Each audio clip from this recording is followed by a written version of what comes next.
Hey, it's Diana of Cauldron Crafts. Welcome back to my channel. In today's video, I'm going to make over my fairly boring white kitchen using practical magic as my inspiration.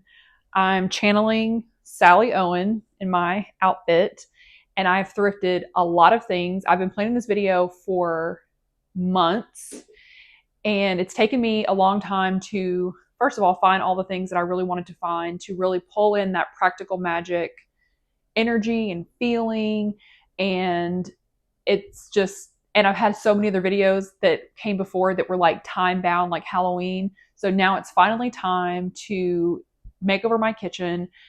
We have lived here for just over a year, and I decorated all the other rooms in the house. And I have tried to do some decorating in this room because it is stark white. Everything is white. The cabinets, and when we have the appliances, and there is dark wood in all the other areas of the house. But this kitchen, for whatever reason, when they flipped it to rent it out, they just did white everything in the kitchen. And I don't hate it, but it's definitely some opportunities to add some nice antique elements and some color, a little bit of color. I pretty much immediately after we moved in, I put up these herbal, like, what are they called, botanical type prints from IKEA, because if I had not, it would have just been a stark white wall. And then I've done a couple other little things. Some things that I feel like I have going for me in this space for the practical magic look are the fact that the cabinets are light. So that helped me decide to use practical magic as my inspiration. And also the wood countertops that are supposed to have like a butcher block look, I think, even though they're like shiny and like epoxy. So I have a good base to work from. And now I just need to add some of those copper elements. I have been collecting interesting glass, and I put it in the windowsill because in the movie, in the windows, they have plants everywhere, but in the windows and everything. And I also need to dress the window. We had blinds on it, and I was planning on taking them down anyway, but then we had a leak that is actually still there, long story, but I took the blinds down because of that. And that was a step towards putting up curtains. So I have a lot of things to do, a lot of things to hang. That's really a lot of decorating is hanging stuff. So I'm going to be doing that. And I should also mention we are renters. So this is going to be a renter friendly makeover. And I pretty much use command hooks for everything. I think they are the best thing ever for anyone looking to do damage free hanging. But especially for renters, because you can take it down and you can really get creative with how you use the command strips so that to meet your needs and not have to damage the surfaces that you're using. So let's take a look at the items that I have. So for the copper, I finally thrifted these bundt pans for hanging. Tons of people have these, but I have never been able to find them until recently. I think it was probably my last thrift trip that I found these. So those are going to be hung up. I have the candles that they have hanging by their stove. I have, let's see, a cloche. They have tons of cloches on their countertops that they put stuff under. And then just like lots of little knickknacks. So I have some picture frames to just add interest. Oh, and I have this little pegboard that I'm going to hang the candles and a couple other little things.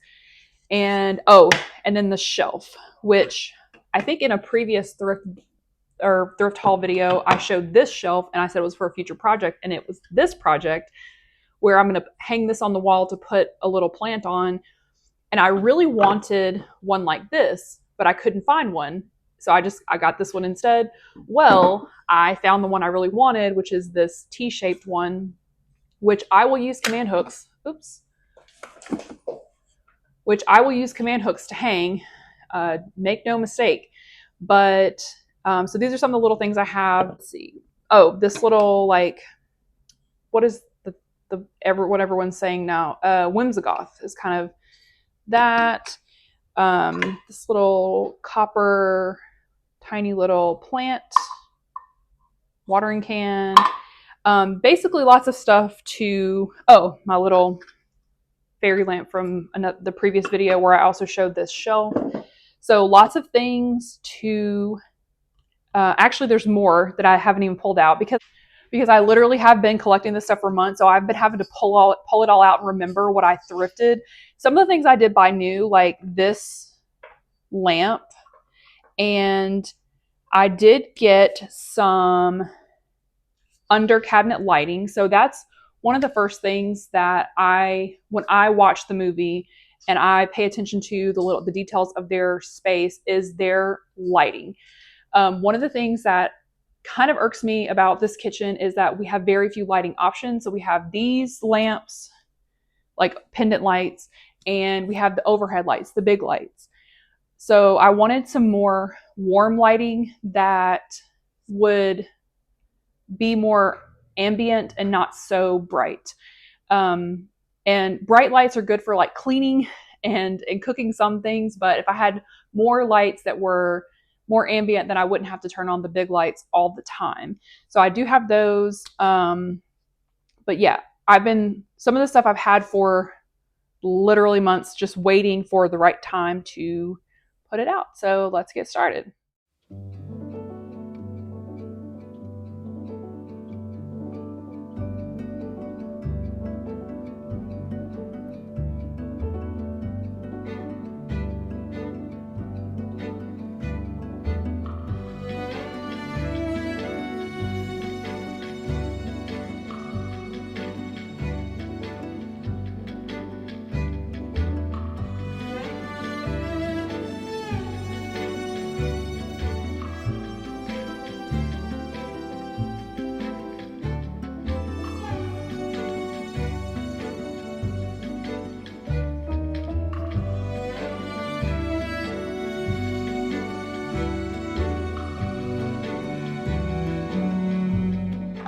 While those things are drying, the next thing I'm going to work on is this section of the side cabinet.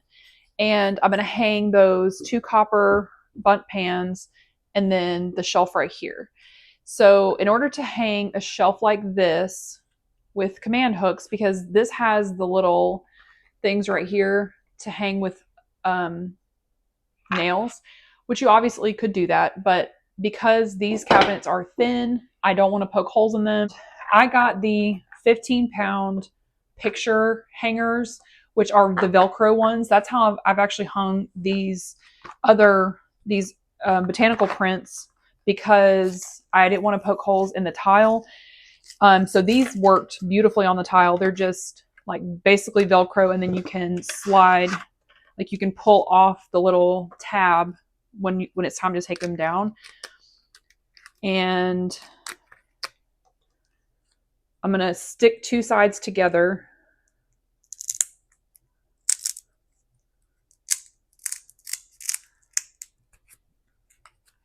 And we're going to put one on the bottom part of the T, and I'm going to put one across here too. Like I said, I picked the 15-pound ones, which is probably overkill because literally the shelf was going to have one little plant on it. But I tend to go for overkill with command hooks, just to be on the safe side. And then you just peel off these sides.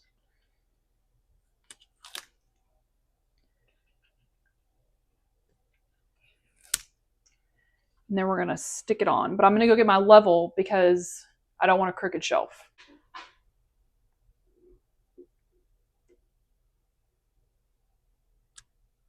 Okay.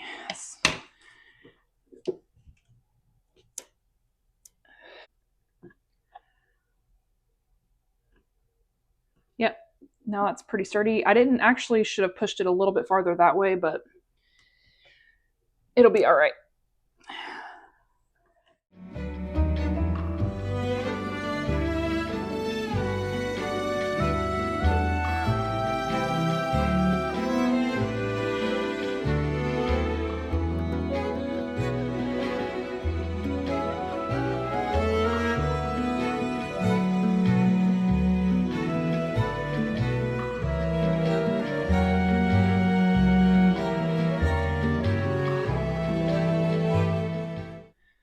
This already looks so much better. Just this one little bit adds warmth and that little pop of color with the yellow, which I'm going to put a plant in that pot, but I'm just trying to get everything situated right now. So let's continue on. The next area that I want to work on is this side of the cabinets and this little section of the wall right here. I have some herbs that I want to hang here, and then I'm going to redo this little section of the wall.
See, this already adds so much more warmth to this side of the kitchen that we don't have as many lights over here.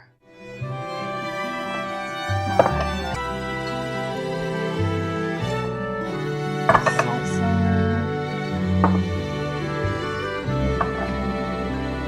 need to fill up my oil and vinegar.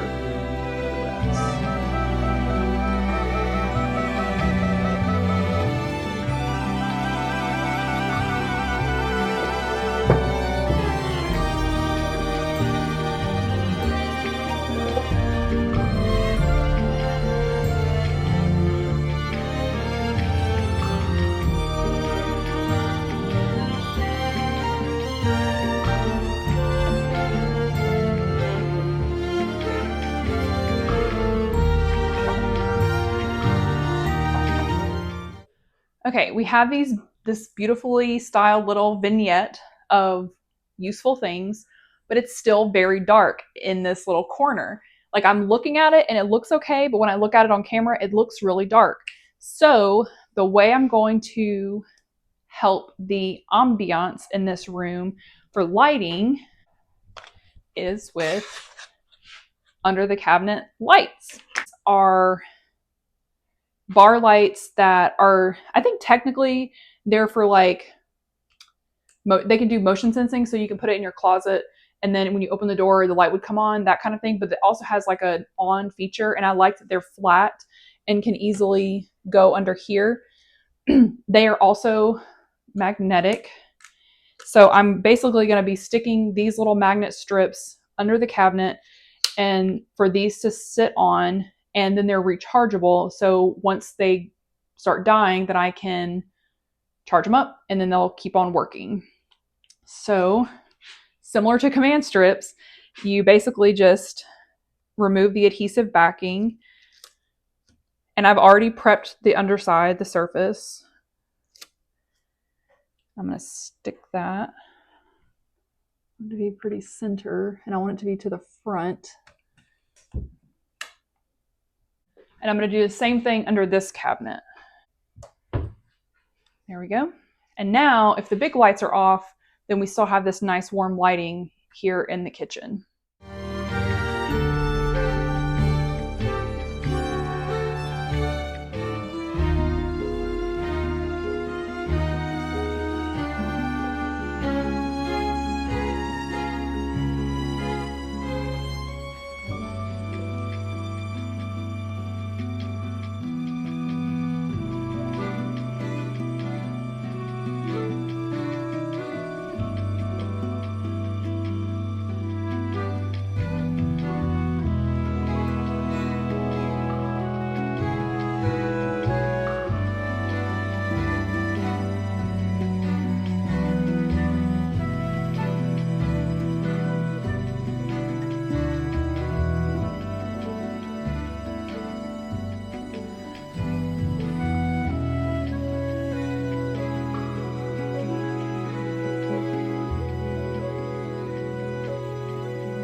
Now that my frames are done and the little pegboard, I want to redo this little section.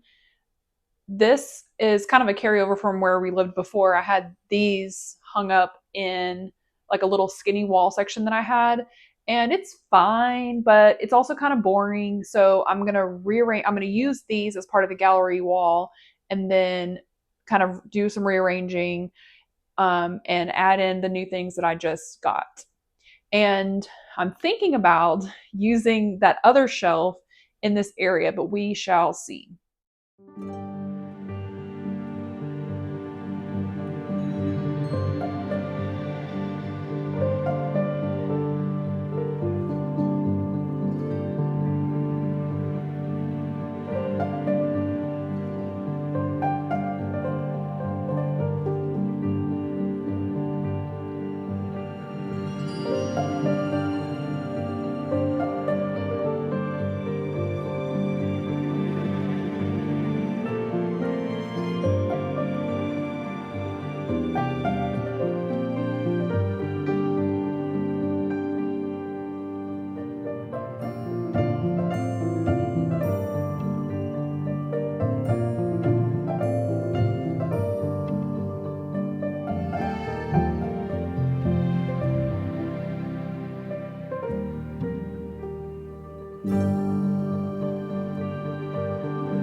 Now it's time for the window. I mentioned earlier that we had blinds on this window, which we took down, and I want to do a couple things with this. First, I want to use window film to put on the top to be similar, well, to be the same as what we have in our dining room and our living room. We want to have the option to be able to close the curtains on the bottom, but also open them whenever we want. So I got this fabric from Spoonflower, and it is a William Morris inspired print. I don't know if it's an actual print or if it's just inspired. I think it's called Raspberry Vines. And I love William Morris prints because it has the natural elements, but also has the like repeating pattern. And it's a little bit harder to tell on this particular pattern, but and I think this will bring in some nice color, but also still has that kind of green. It's reminiscent of the green that is all in the Practical Magic house. And because it's going to be a cafe curtain, and I got clips to put on the top of each panel, I literally just have to cut the squares and hem them and put the clips on, and that's it. So super easy. However, I'm also going to make matching curtains for this door that leads out to our garage, because this curtain was on our back door in our last home, which was a full-size window. So this is a full-size curtain that's meant to go like on a full-size door. And we have the same magnetic curtain rods that we had before. And we just put it here because we didn't want the window, even though like it's just us going in and out of this door, but there's just something about having this window just open that we didn't like. So we've had this here, but it's really annoying. It flops around. It's ugly. It's dingy. And so I'm going to create a panel, or probably two panels, for this door, but it will actually be long enough, and I'm going to put the channels on the top and bottom, so when you open and close the door, it doesn't flop around, and it will hold it more secure. So these are going to be gathered once they're on the rods. So I intentionally got window film that was too narrow because this roll was $8.99. The roll to fit the whole width of the window was $35.99. And And I don't need that much this way. When you buy it, the wider you go, the longer it is also. And I just didn't need that much. So I did do that on a window in the living room, and you really can't tell. So I think it's going to be fine to just have, I'm going to put a panel in the center. Or should I do like one and one? Yeah, I think I'm gonna do one and then another one, just so I don't have to pattern match two. But I just want it known that I did that on purpose because I did not want to pay like 3 times as much, 4 times as much for just to have a wider panel.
finally finished and I'm so happy with how it turned out. It really turned out actually kind of better than I expected because I had this vision for so long and it's now finally here. The one thing that I didn't get finished that I really wanted to do today was to hang all my herbs that were harvested at the community garden. And I just did not get to it. I'm not going to get to it yet, but I will definitely share that in the future. So if you made it this far in the video, thank you so much for watching. Consider giving the video a thumbs up and subscribing, which helps the video find other people who might also enjoy it. And you will also know about future videos coming out. And I hope you have a magical fall leading into winter, and I'll see you next time.